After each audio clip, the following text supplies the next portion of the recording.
So I'm guessing I'm not the first person with a YouTube channel to alert you to the latest development announcement from Nikon for the 85mm 1.2 prime lens. It's a lens that's been on the roadmap for some time and is highly anticipated. So now it's official. I know a couple of people personally who can't wait to get their hands on it, but what about me?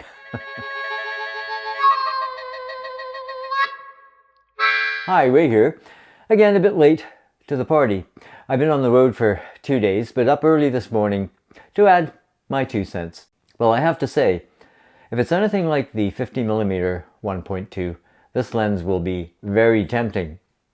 However, I didn't buy the 50mm. I've made do with the f1.8, the first Z mount lens I bought nearly 4 years ago now. And I also own the 85mm 1.8, the third lens I bought after the 14-30 f4. To be honest, I don't often use the 85mm. For portraits, I most often turn to the 105mm focal length, and I bought the 105mm 2.8 the day it landed in my local store. When it comes to tighter portraits, and I've said this before on this channel, my working aperture is likely to be around 5.6 or f8. I like all parts of the subject's face to be in focus from the nose to the ear.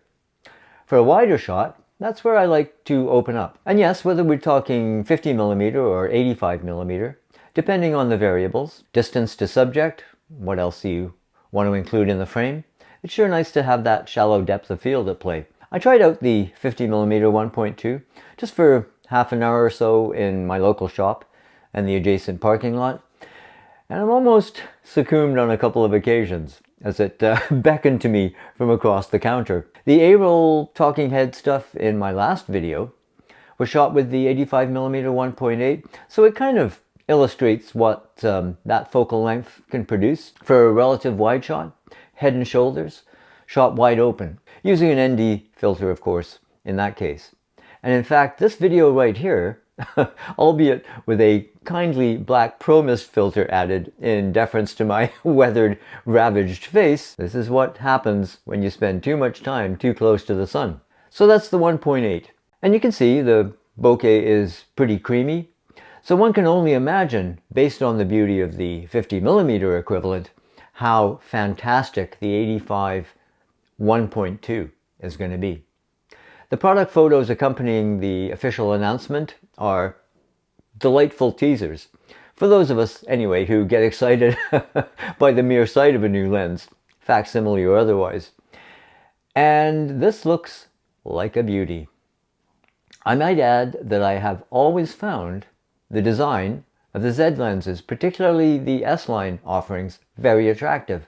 I think the aesthetic is modern, and well, I just like how they look. It's obviously shorter in length than the 50 by a margin, maybe fatter, or maybe we should say more muscular.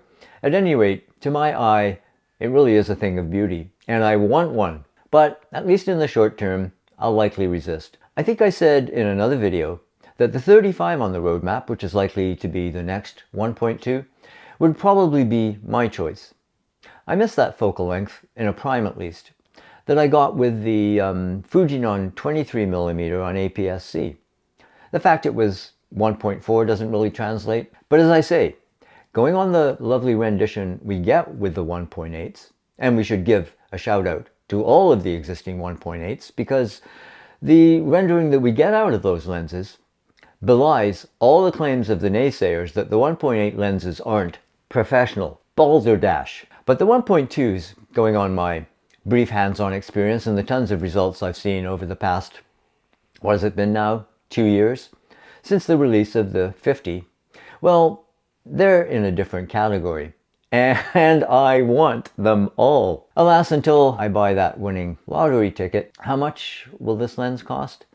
I think not less than the 51.2 and probably more.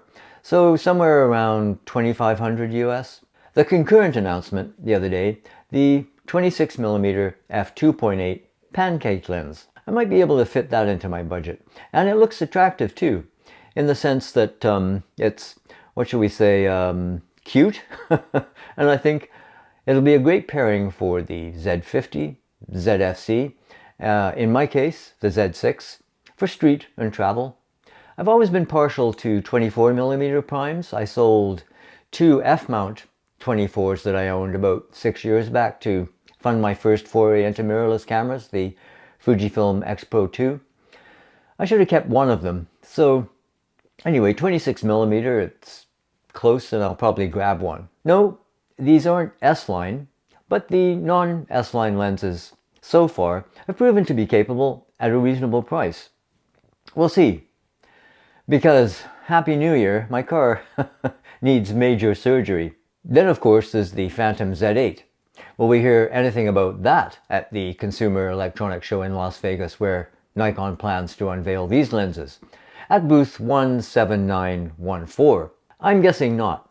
But there are a couple of other shows, I think, coming up in the next few months. So maybe that's an opportunity to announce something. We'll have to wait and see.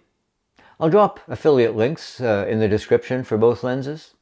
Please give this video the old thumbs up. It really helps. And if this is your first time here, we'd really love to see you again, so please consider subscribing. Hit that notification bell so you don't miss a thing. In the meantime, take care of yourself. Cheers, and we'll see you later.